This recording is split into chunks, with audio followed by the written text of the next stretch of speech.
En el nombre del Padre, el Hijo, el Espíritu Santo. Amén. Si continuamos con estas reflexiones a la luz de la meditación del Papa Benedicto, el Papa Emérito, sobre el tema de la cruz y el Salmo 22. Dios mío, ¿por qué me has abandonado? Es citado por los evangelios de San Mateo y San Marcos como el grito lanzado por Jesús moribundo en la cruz. Ello expresa toda la desolación del Mesías, el Hijo de Dios que está afrontado al drama de la muerte, una realidad totalmente contrapuesta al Señor de la vida. Contradicción continua, contradicción también a veces de nosotros mismos, de los ministros, contradicción de los laicos. El Señor de la vida. Yo venía para que tengan vida y la tengan en abundancia, y resulta que en este momento lo encontramos en la mayor soledad, no solamente de sus amigos, sino aparentemente también de Dios. Jesús está bajo el peso aplastante de una misión que debe pasar por la humillación y la aniquilación. Por ello grita al Padre y su sufrimiento asume las sufridas palabras del Salmo. Pero su grito no es un grito desesperado. Yo quisiera pedir al Señor, por mí y por todos, o por todos y por mí, por la iglesia en general, que en este momento de cruz, porque la iglesia nació en la cruz, y a la cruz debe volver. No nos hemos acostumbrado en las homilías, quizás nos hemos simplemente recluido a la Semana Santa, al Viernes Santo, a hablar de estos temas. Pero es un tema que en la iglesia primitiva estuvo siempre presente. La iglesia nació en la cruz. Hijo, ahí tienes a tu madre. Madre, ahí tienes a tu hijo. Quizás nos hemos olvidado de la cruz, pero la cruz no es un instrumento de martirio, ni es una derrota, es una victoria, pero una victoria fructífera, como jamás se ha dado en la historia. Ese grito que nosotros podemos darlo no es un grito desesperado, no es un grito del que cree que está solo.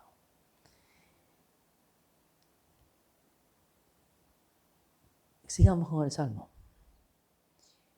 En ti confiaban nuestros padres y ponías a salvo a ellos. A ti gritaban y quedaban libres. En ti confiaban y no los defraudabas. Este es el pensamiento también del salmista, que en su memoria recordaba también las victorias del Señor. Aquel Dios que el salmista parece hoy tan lejano, es sin embargo el Señor misericordioso que Israel siempre experimentó en su historia. El pueblo al que pertenece el orante es el pueblo objeto del amor de Dios y puede testimoniar su fidelidad, comenzando por los patriarcas, luego en Egipto, y una larga peregrinación por el desierto, en la permanencia en la tierra prometida, en contacto con poblaciones agresivas y enemigas, hasta la oscuridad del exilio. Toda la historia bíblica fue una historia de clamores de ayuda por parte del pueblo y de respuestas salvíficas por parte de Dios. Ahora también es un tiempo de unas respuestas salvíficas, si lo sabemos aprovechar, de una magnitud inconmensurable. Yo creo que este no es, repito, no es un pensamiento que sale producto de que necesito animar a mi pueblo, de que busquemos a alguien que nos dé un coaching porque estamos tristes y apagados. No, es un pensamiento que tiene un fundamento histórico, bíblico fuerte, que quizás nos hemos olvidado y que la misericordia de Dios quiere que actualicemos en nuestra memoria y que vivamos más acordes con Él.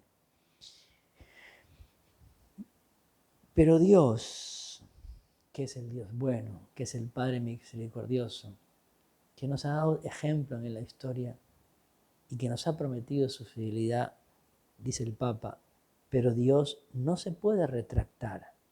Y es entonces que la oración vuelve a descubrir la triste situación del orante para inducir al Señor a tener piedad e intervenir como siempre había hecho en el pasado. El salmista se define gusano, no un hombre, vergüenza de la gente, desprecio del pueblo, se burlan, se mofan de él. Herido precisamente en la fe, acudió al Señor que le ponga a salvo, que lo libre si tanto lo quiere.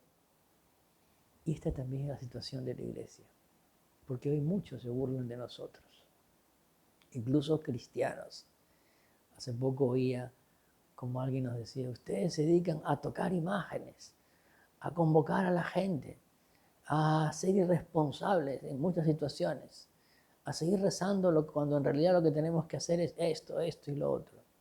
Somos la mofa y la burla. La oración del Papa allí en el Vaticano, pues en soledad total, se presentaba a mi modo de ver, me puedo equivocar, como una humillación. Una plaza que estaba estado siempre llena, hoy está vacía. Vacía físicamente, pero quizá unidos más que nunca en oración. Bajo los golpes socarrones de la ironía y del desprecio, para que el perseguido casi pierda los propios rasgos humanos, como el siervo sufriente esbozado en el libro de Isaías. Esta es la situación del Viernes Santo. Es la situación de muchos cristianos que se sienten así, sin un rostro humano, sin ser tratados con dignidad. Y volvamos otra vez a pensar en los que están siendo llevados a la morgue en espera, con no ataúdes dignos ni con funerales dignos, humillados, pero no derrotados. El salmista se vuelve en tela de juicio la relación con el Señor con relieve cruel y sarcástico de aquello que lo hacía sufrir. El silencio de Dios, dice el Papa, su ausencia aparente, sin embargo, no es real, porque Dios ha estado presente en la existencia del orante con la cercanía y la ternura incuestionable.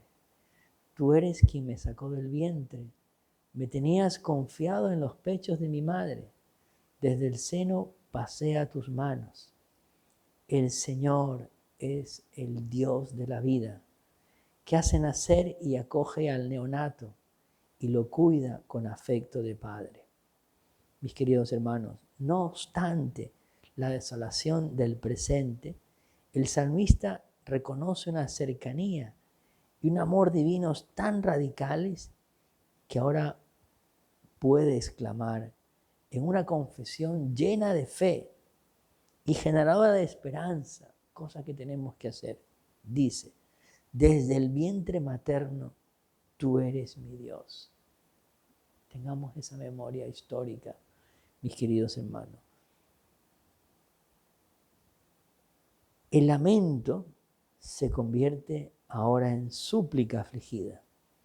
No te quedes lejos, que el peligro está cerca y nadie me socorre.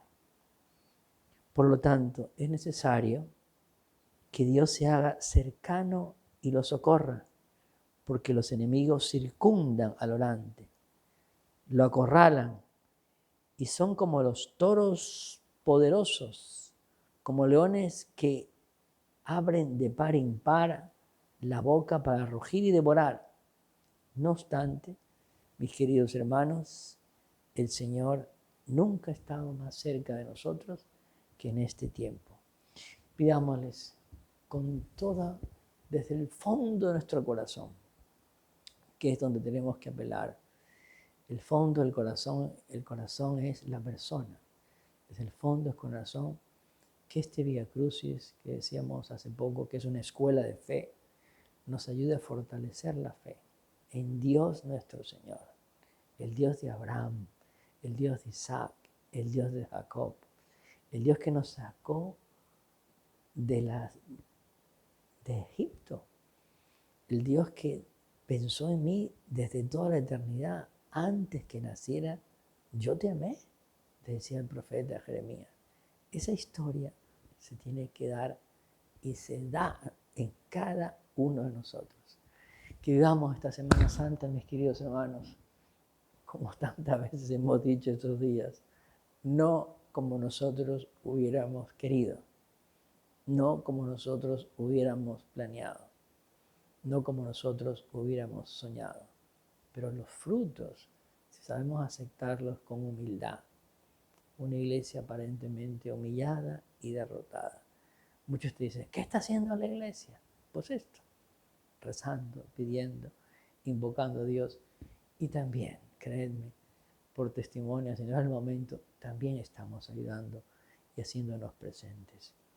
Que el Señor de bondad infinita, nuestra Madre Santísima, que quizás fueron los únicos que vivieron la pasión del Señor junto con San Juan, como nadie lo vivía. Que nos toque a nosotros vivir lo más cercano posible a lo que fue la primera pasión y resurrección. Ya hablaremos de ese tema, de los frutos y la victoria final. Que el Señor los bendiga, que el Señor les conceda la paz en su corazón, que los proteja en su cuerpo y en su alma, y bendiga a sus familias, a sus seres queridos, los que están aquí y los que están lejos del poderlos ver, como ahora quizá tampoco los vemos. En el nombre del Padre, y del Hijo, y del Espíritu Santo. Amén. Bueno.